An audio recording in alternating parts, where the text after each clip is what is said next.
Hey, everybody, it's Robert C. Stern with The Social Leader.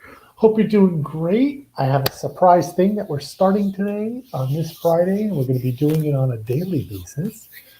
Every day except Sunday. We'll give you a break for that. But for those of you that don't know me, my name is Robert C. Stern. I am with The Social Leader. I am social media through and through. And I've been recently in a boot camp called To Be on TV Boot Camp, and so many amazing people in there. So I decided to create a show called, ready everybody? It is called The Spotlight 20. So we're going to do 20 minutes each day spotlighting these extraordinary they have accomplished, the things they're doing for people. It's just unbelievable. So if you're watching it on the replay, put hashtag replay in the comments, whether it's in YouTube, whether it's on LinkedIn, or whether you're on Facebook, and let us know that you're here. I have an amazing guest. Her name, Amy Cami. She is a CCM, which is a certified clinical musician, professional harpist, inspirational speaker, recording artist, composer, author. It's like unlimited of where we keep going with this. She is known specifically through where I've learned as Amy Cami, the healing harpist, and here she is. Hello. Hey, Amy. Hey, Robert. How you doing today? I'm doing really well. Thanks for having me. No, thank you for joining me. You know, when we met in the boot camp that I had mentioned before, and then you mentioned the music and stuff, and then I found one of your songs. I think it was Morning Star, and I was listening to it. I became, excuse me, I just like, it calmed me.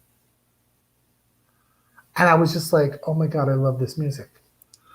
And I didn't I have a think lot about more with that. harp and harpist. As you're growing up, you're like, oh, a harpist. But it was the most soothing and calming thing. And I'm like, oh my God, next time I get stressed out, I'm putting on her music. It's going to slow me down, make me regroove. And I just want to thank you for that because it was really moving, the music. Thanks for taking the time to listen. There's been a lot of music that's moved through in the last 10, 15 years. So I'm telling you.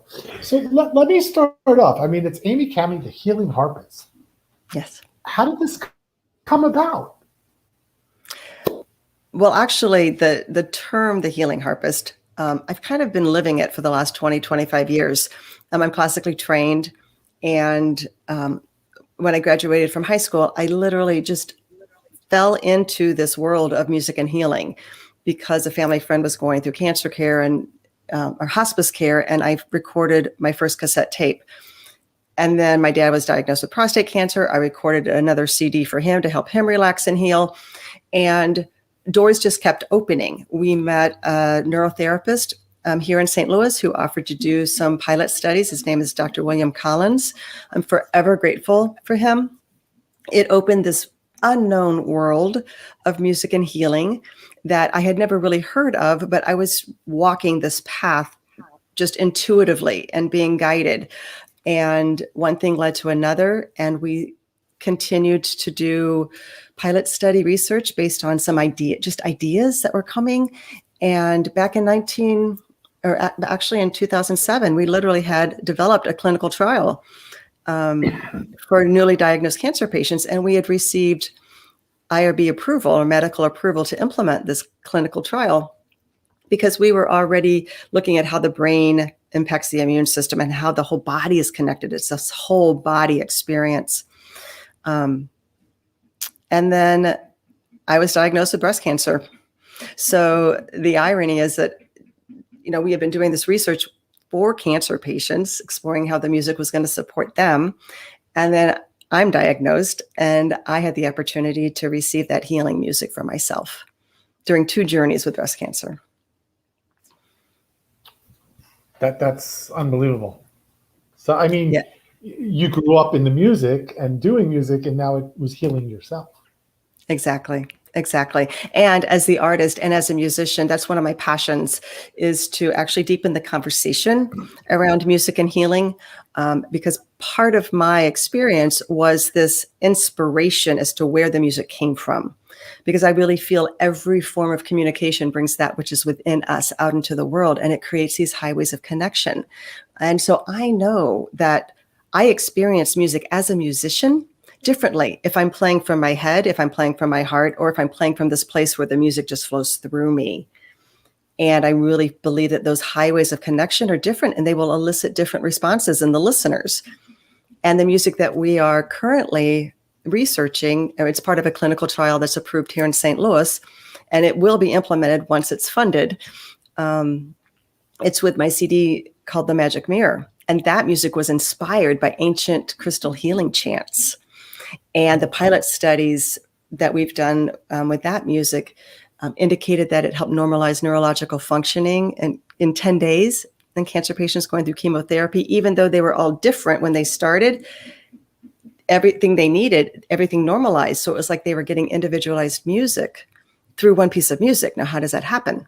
Well, for me, I feel it's the highway, how that music was inspired. So that's part of the conversation I want to continue. It's an amazing conversation, because we always hear about how music has helped so many people, especially when you watch some of these TVs, the reality shows, the music shows like The Voice and Idol, and it's how they've struggled, and music helped them to guide them through tough times. But in other cases, you hear about music in the hospitals. Mm-hmm. Like you said, cancer, different things, and it's how it helps them emotionally, spiritually, and all these things. And it doesn't even have to be the classical style music. It could be any kind of music. Right. And that's the exciting conversation I also love to have, is that all music can be healing when we listen consciously.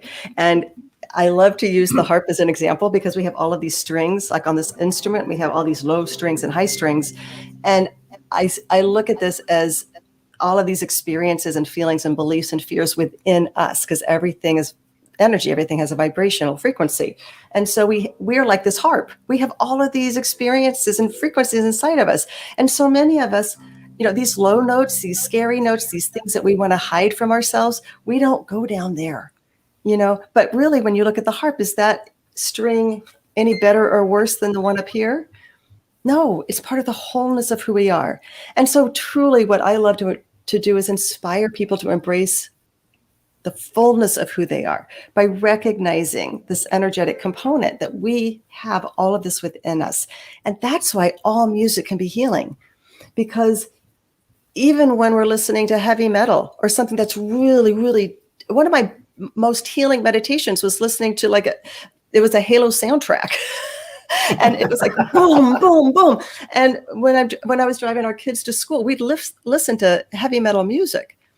And I had to learn how to let that music in and listen to why was I resisting it? It was because I was resisting what I felt when I listened to that music. I felt that music as angry and harsh, and I was resisting looking at that within myself, resisting looking at my anger and my resentment and my fears within me. But as soon as I was able to open and allow those frequencies inside, it was like this internal cleansing. It was so powerful. And we're getting some comments here. I see here on Facebook right away. We've got, let's see, I think Catherine Wallace. Hey, Robert C. Stern. So wonderful. Yes, music is so healing. Mm-hmm. I mean, it's true. And like we just said, it doesn't matter the genre of the music. Right. As long as we're listening consciously. As long as we're listening consciously. And that's the thing. And so I wrote this really cool article several years ago called Building Tolerance and Empathy Through Music. And it was literally recognizing how we can journey into ourselves on this process of self-discovery, using music and listening to genres that we don't normally listen to, because we feel comfortable with the music that we normally listen to, and we feel uncomfortable with other types of music. So once I realized that, oh my gosh, yes, all music is an expression of another human being's experience. If I can allow myself to listen to and feel the experience that that musician is trying to convey, then I can feel more empathy for that musician's life experience, which helps me feel more compassion within myself as well. And it's just this beautiful circle. So literally, I'd do one of those on the radio. I would just push next, next, next, and I would force myself to listen to whatever channel came up, and feel the resistance, and then feel the opening, and then discover something about myself, which is kind of fun. It's finding that connection Within ourselves. It's all about the connection within you and what you're listening to. Mm-hmm. So great comment here from Anesh Daya. Love this. Sounds, frequency, vibration, so much truth in conversation. Internal cleansing. Yes. Music, be the food of love, play on. Amen. Amen. And there's also a saying that sound is a nutrient for the nervous system, which is really wonderful too, because the sound goes in, well, it actually goes through every cell of our body because we can feel it, but literally through the ear and the vagus nerve, and the vagus nerve that travels through every organ in our body. So the sound moves in and then literally gets into our whole entire system. So yeah, music is powerful on so many levels. And it's funny because, when we're teens, it's for dancing, it's for screaming, it's for shouting, and you're not realizing how much music, any type of music, influences you. And I'm so glad you brought that up too, because like another conversation that I just love to have with people is the awareness. Some people say, "Oh, well, I'm not a musician," or "I can't sing," and I'm like, "No, we embody every element of music. We are music. We are the rhythm with our brain waves, our breathing, and our heart rate. We are melody with our voice. We are pitch. We are dynamic. We are timbre. We are tempo. We are structure. We are form. We embody all of the elements of music. Mm-hmm. So we are music." Exactly. And it, I'm going to bring up another statement. Catherine, I see, wrote something that was, very touching and everything else. I looked after a man who was dying, who I cared for. I started to sing to him Amazing Grace. Yes. And he passed on being loved and soothed. Absolutely. Absolutely. I'm so grateful that a lot of the music that I play, because it's inspired music, it literally just moves through me, and it creates that highway of connection between the worlds.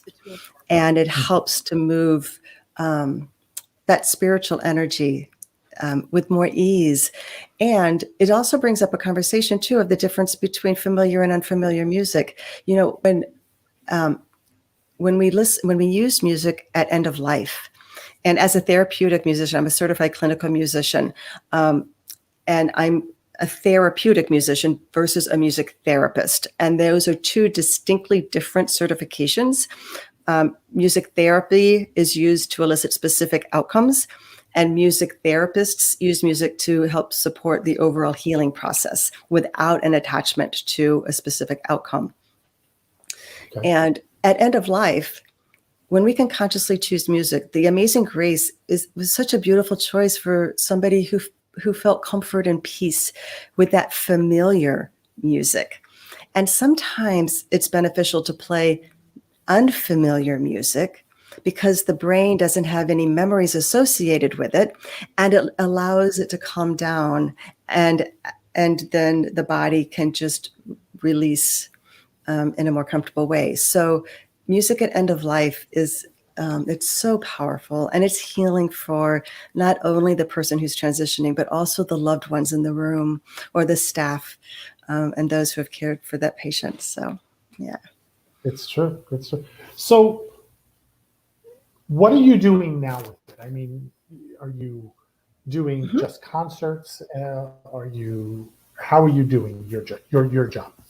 Okay. So I love to empower others on this journey of self-discovery, because really that's what it is, with the ultimate vision of seeing how every expression brings that which is within us out into the world. My passion, my journey, I'm a treasure hunter. I'm always discovering more about myself. And I love to empower others with tools and ways to discover more about themselves and embrace the fullness of who they are. So I do that with music, recording music. So anywhere you get your music, look me up. I'm there on iTunes and Amazon. So that's one way I'm moving out into the world and sharing my gift. The other is creating online classes. I've gone through breast cancer twice. I create, and through that journey, that was really my journey to love. It's when my conscious self-care journey really began. And so now I have an online course called Conscious Self-Care. It empowers people with this understanding of the energy ideas of resonance, sympathetic vibration, force resonance, entrainment, and how that understanding helps us to really value taking care of ourselves from this energetic perspective. And that is approved for CEUs and contact hours for professional care providers. So, and then I also teach those types of classes for cancer support groups, sharing the life lessons that I've learned and integrating that. So that's online programs and keynotes. I love doing presentations and keynote concerts. Most of those obviously have been online now, but I look forward to transitioning into live programs. So I have to ask a really corny question about that. Mm-hmm. How hard is it when you have to travel to bring your harp? Mm-hmm. Well, a lot of times, if it's within a driving range, then I have different size harps. And so I have a concert grand harp that I move in a Ford Explorer. I take this harp. This is a beautiful, easily transportable instrument. And so if it's in a driving range, then I drive 2 to 3 hours max. If I have to fly, then I contact a harpist in that area and rent an instrument. So I can see you going like through the airport with this big harp on it, Well, actually, this is really funny because when I was in high school, my concert grand harp, we bought it from a woman who was a representative of the manufacturing company, and she had this huge. It looked like a coffin, and I was in the St. Louis Symphony Youth Orchestra, and we traveled to Europe. And I will never forget, like looking out the window on the tarmac and seeing my harp in this big case just being lowered and put into the cargo hold. And I'm like, oh my gosh. So it can be done, but I'd rather rent now. No, that's smart. That's very smart. Yes. So I know we got a few minutes left. Maybe a couple minutes of harp music? Sure. So I don't know. We'll just let's see. Let's see.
Whew.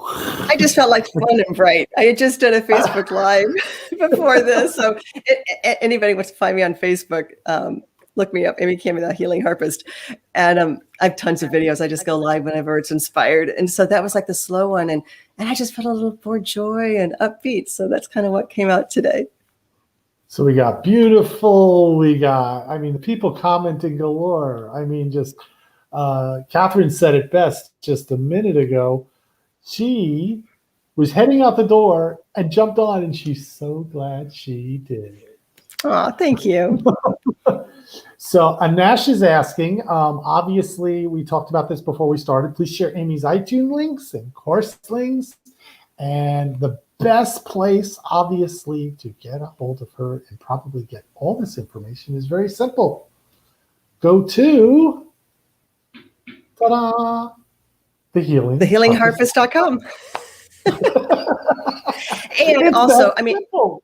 it's that simple. And honestly, if you search Amy Cami, I'm on iTunes and Amazon, Spotify, Bandcamp. So my music is readily available. And I will tell you that the music that we've done most of the research with is called the Magic Mirror. It's 23 minutes long, and that is the one that we have pilot studies indicating how it supports neurological and immune system function. And that is the music that's currently approved as part of a clinical trial here in St. Louis. I'm going to put a plug out too. If you're on my site and you click the Magic Mirror, please explore ways you can support that research, because we need to get it funded in order to be able to implement it. So just being real. Anybody who's watched, please go to healingharpist.com. You can catch some of the music. You can, they'll direct you to all the links to iTunes or wherever it is. You can hear about all the courses, all the programs. Amy, I can't thank you. It's been 20 minutes already. It feels like we just started. I know. It's called a vortex. There you go. Thank you so much for joining me on the first Spotlight 20 that we'll be doing 6 days a week. Can you imagine it? 6 days a week, extraordinary people doing extraordinary things. And I want them out there, and I want everybody to know them. And you were our first. Yay, thank you so much. So till everybody else, till we come back for our next Spotlight 20, we will see you all soon, and take care. Bye-bye.